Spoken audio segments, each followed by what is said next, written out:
안녕하세요. TQQQ 연구소입니다. 지난 1년 사이 주가가 99% 넘게 녹아내린 주식이 있습니다. 우리 돈으로 치면 목돈을 넣어둔 계좌가 순식간에 껍데기만 남은 겁니다. 수익률로는 마이너스 99%가 넘습니다. 100만 원을 넣었으면 지금 계좌에 만 원도 안 남아있다는 뜻이죠. 오늘 해부할 종목은 나스닥에 상장된 KDZAI, 원래 이름은 클래스 오버 홀딩스입니다. 티커는 카이짓. 이 회사가 어떻게 1년 사이에 주주 돈을 99% 태웠는지, 그리고 그게 사고가 아니라 설계된 구조라는 걸 데이터로 보여드리겠습니다. 먼저 이 회사가 뭘 하는 곳인지부터 봅시다. KIDZAI는 4세부터 17세까지 아이들을 대상으로 온라인 방과 후 수업을 파는 회사입니다. 코딩, 언어, 음악 같은 걸 화상으로 가르치는 흔한 에듀테크 업체죠. 원래 사명이 클래스 오버였는데 최근에 KDZAI로 이름을 갈았습니다. 이름에 AI를 붙였다고 갑자기 인공지능 회사가 된 건 물론 아닙니다. 이 회사 직원이 몇 명인지 아십니까? 11명입니다. 우리 동네 학원 하나 규모의 인력으로 GPU 클라우드니 데이터 센터니 하는 걸 표방하고 있는 겁니다. 숫자를 보면 더 선명해집니다. 이 회사의 가장 최근 연간 매출은 약 3.37 밀리언 달러스, 우리 돈 약 51억 원입니다. 그런데 같은 해 순손실이 7.04 밀리언 달러스, 약 106억 원이에요. 번 돈보다 까먹은 돈이 2배입니다. 순이익률로 따지면 마이너스 200% 넘습니다. 게다가 이 매출마저 성장이 아니라 역성장입니다. 직전의 매출이 약 3.68 밀리언 달러였으니 본업은 잘하기는커녕 오히려 뒷걸음질 치고 있습니다. 영업활동에서도 현금이 계속 빠져나갑니다. 최근 한 해 동안 본업에서도 현금이 순유출됐습니다. 대차대조표를 열어보면 체력이 얼마나 얇은지 그대로 드러납니다. 가진 자산에 견주어 갚아야 할 빚이 상당히 무겁습니다. 자산의 큰 몫이 빚으로 채워져 있는 셈이죠. 그 부채의 상당 부분은 전환사채입니다. 게다가 남아있는 전환사채가 연매출을 웃돌 만큼 부담스러운 규모입니다.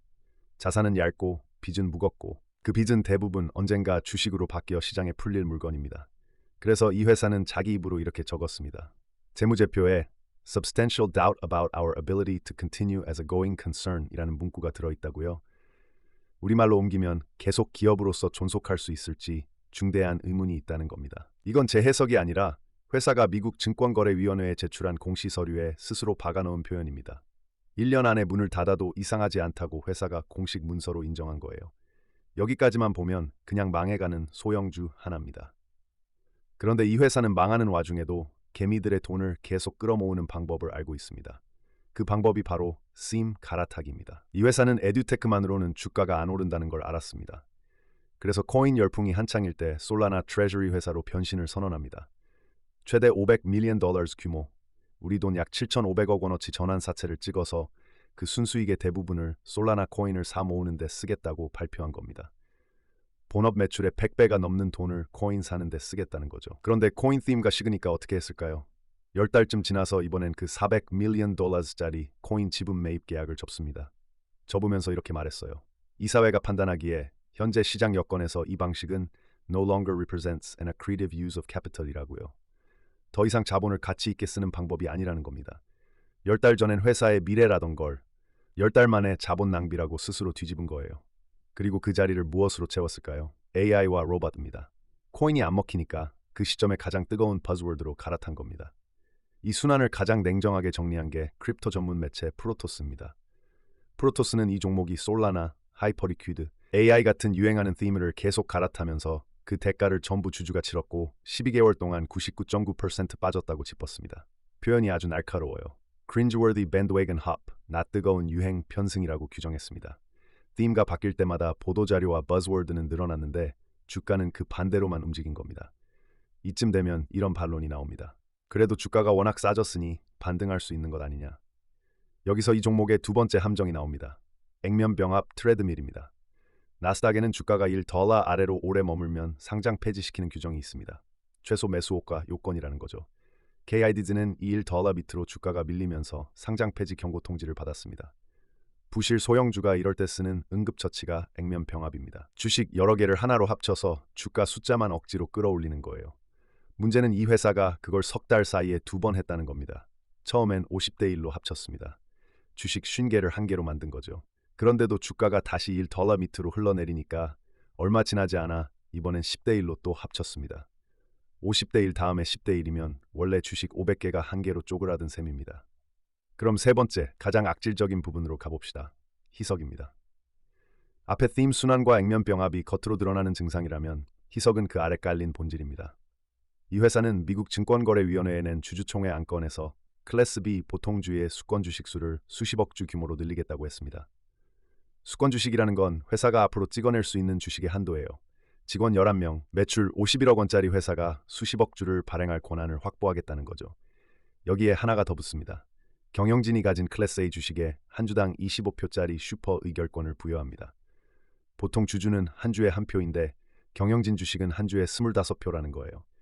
이 두 가지가 결합되면 무슨 일이 벌어지는지 회사 스스로 프록시 문서에 숫자로 적어놨습니다. 지배주주가 지분율로는 겨우 한 줌만 들고 있는데 의결권으로는 그보다 훨씬 큰 몫을 행사한다고요. 얼마 안 되는 지분으로 회사 결정권의 상당 부분을 쥐고 있는 겁니다. 그리고 그 문서에는 클래스 B 주식을 추가로 찍어내면 기존 주주의 지분과 의결권이 희석될 수 있다는 취지의 리스크 경고도 함께 적혀 있습니다. 추가 발행이 기존 주주의 주당 순이익과 지분, 의결권을 희석시킬 수 있다는 겁니다. 회사가 소액주주를 깎아낼 장치를 만들어 놓고 그 장치가 소액주주를 깎을 거라고 친절하게 예고까지 해둔 셈이에요. 이제 마지막 질문. 그럼 개미들은 왜 이걸 살까요? 논리는 늘 비슷합니다.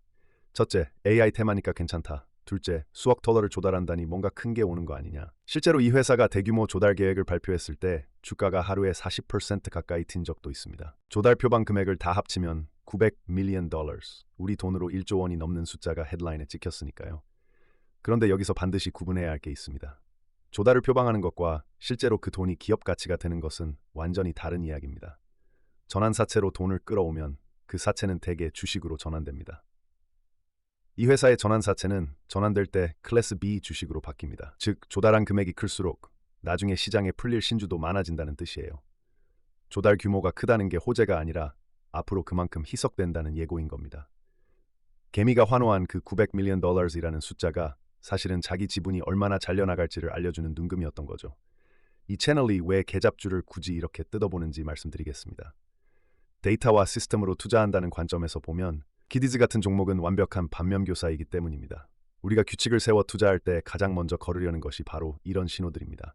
매출보다 큰 손실, 계속 기업 존속 의문, 본업 대비 터무니없는 조달 규모, 지배주주에게 몰린 의결권, 반복되는 액면병합. 이 5가지 중 하나만 켜져도 경계등인데 KD즈는 5개가 전부 켜져 있습니다. 나스닥 시가총액 상위 종목들, 애플이나 마이크로소프트 같은 회사들이 매 분기 실제 현금을 벌어들이는 것과 비교하면 이건 아예 다른 우주의 이야기예요. 스토리는 화려한데 재무제표는 텅 비어있는 종목. 화면에 뜨는 theme가 아니라 숫자를 먼저 보라는 걸 이 종목이 아주 비싼 수업료로 보여주고 있는 겁니다. 조금만 먹고 금방 나와야지 하는 마음으로 도파민의 지배당에 매수 버튼을 누르는 순간 이번에는 성공하더라도 좋지 않은 결말을 예약하게 되는 겁니다. 빠르게 부자가 되는 건 지루하지만 빠르게 가난해지는 것보다는 언제나 낫습니다. 혹시 분석받고 싶은 계잡주가 있으면 댓글로 남겨주시면 철저히 해부해드리겠습니다. 오늘 이 해부가 조금이라도 도움이 되셨다면 마지막으로 좋아요 한 번만 눌러주시면 큰 힘이 됩니다. 감사합니다.